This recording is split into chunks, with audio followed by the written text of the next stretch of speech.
बड़ी कंपनी का ऑफिस था जहां दिन में सैकड़ों लोग काम करते थे।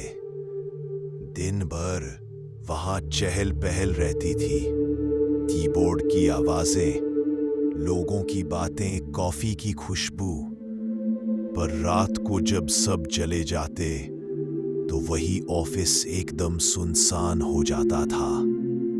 दीवारों पर गूंजती खामोशी और टिमटिमाती ट्यूबलाइटें, जैसे हर कोना कुछ कह रहा हो। उसी ऑफिस में काम करती थी रिया, बहुत मेहनती लड़की। उसे हमेशा अपने काम को पूरा करने की जल्दी रहती थी। वो कहती थी, एक बड़ी कंपनी का ऑफिस था जहां दिन में सैकड़ों लोग काम करते थे। दिन भर वहां चहल पहल रहती थी, लेकिन आग में थोड़ी देर बहारी बनी थी। दिन भर वहां चहल पहल रहती थी। बस्तियों में आपकी सैकड़ों लोगों का इनकार करते, जिनको फिर खाली कहते थे। एक बड़ी कंपनी का ऑफिस था जहां दिन में सैकड़ों लोग काम करते थे। दिन भर वहां चहल पहल रहती थी, तो वही ऑफिस एकदम सुनसान हो जाता था। दीवारों पर गूंजती खामोशी और टिमटिमाती ट्यूबलाइटें, जैसे हर कोना कुछ कह रहा। जब तक काम खत्म ना हो जाए मुझे चैन नहीं आता। उस रात भी सब लोग घर जा चुके थे। मिश्रा जी बोले, बेटा देर तक मत रुकना। इस ऑफिस में रात को कुछ अजीब होता है। रिया ने हंसते हुए कहा, हंसी हो गई आपकी। अब ऑफिस में भी भूत दिखने लगे क्या? और फिर अपने काम में लग गई। लेकिन जैसे जैसे घड़ी 12 के पास पहुंची, माहौल बदलने लगा। एसी बंद था, पर फिर भी ठंडी हवा चल रही थी। रिया ने सोचा शायद खिड़की खुली है। तभी उसे लगा किसी ने उसके पीछे से गुजरते हुए कहा, रिया। वो झटके से मुड़ी। पीछे कोई नहीं था। उसने हंसकर कहा, हंसी हो गई मेरी। मैं भी डरने लगी। लेकिन डर बढ़ने लगा जब उसने देखा कांच के शीशे में अपनी परछाई के पीछे एक और परछाई। लंबे बाल, सफेद चेहरा और बिना आंखों वाला चेहरा। रिया घबरा गई। उसने जल्दी से कंप्यूटर बंद किया, लेकिन कुछ सेकंड बाद कंप्यूटर अपने आप ऑन हो गया।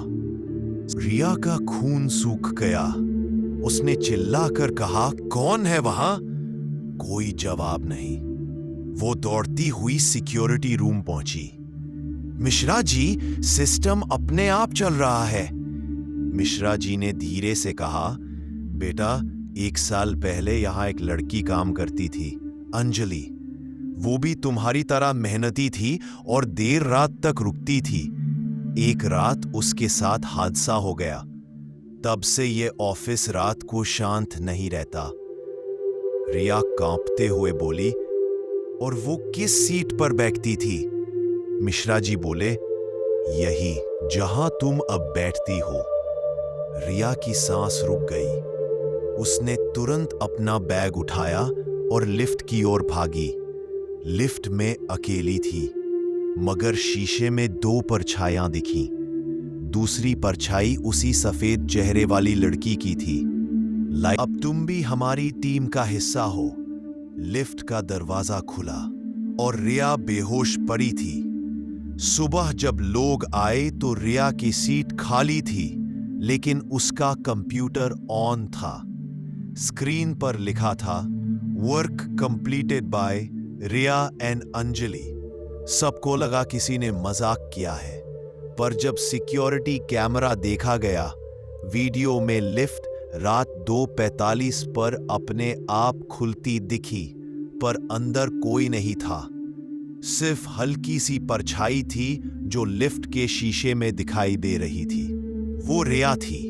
इसके बाद रिया कभी ऑफिस नहीं आई। उसका फोन बंद था, घर में कोई नहीं। पुलिस भी कुछ पता नहीं लगा पाई। धीरे धीरे सब सामान्य होने लगा, पर एक चीज कभी नहीं बदली। रिया की सीट का कंप्यूटर। कंपनी में एक नया इंटर्न आया, आरव। उसे वही सीट दी गई। वो हंसकर बोला, शायद रिया दीदी का सिस्टम अब भी काम करना चाहता है। सब हंस पड़े। रात को सब चले गए, बस आरव रह गया। वो भी ओवरटाइम करने लगा। रात के करीब 3 बजे कंप्यूटर अपने आप ऑन हुआ। स्क्रीन पर टाइप हुआ, वेलकम बैक आरव।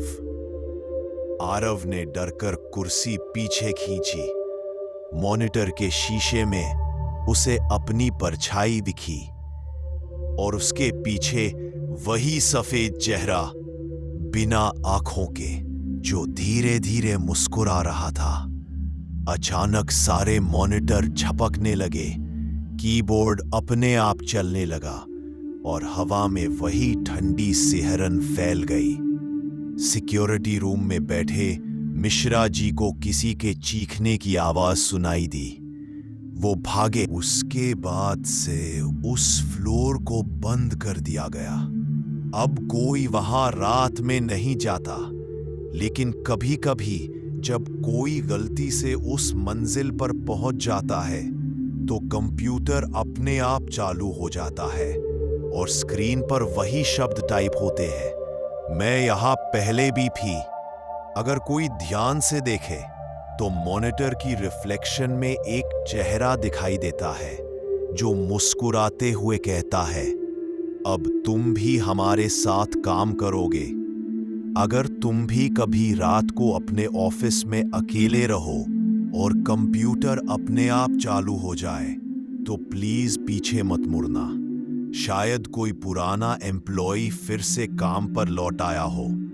अगर ये कहानी तुम्हें जरा सी भी डर गई हो तो लाइक करो, कमेंट करो और सब्सक्राइब करना मत भूलना, क्योंकि अगली कहानी शायद तुम्हारे ऑफिस की हो।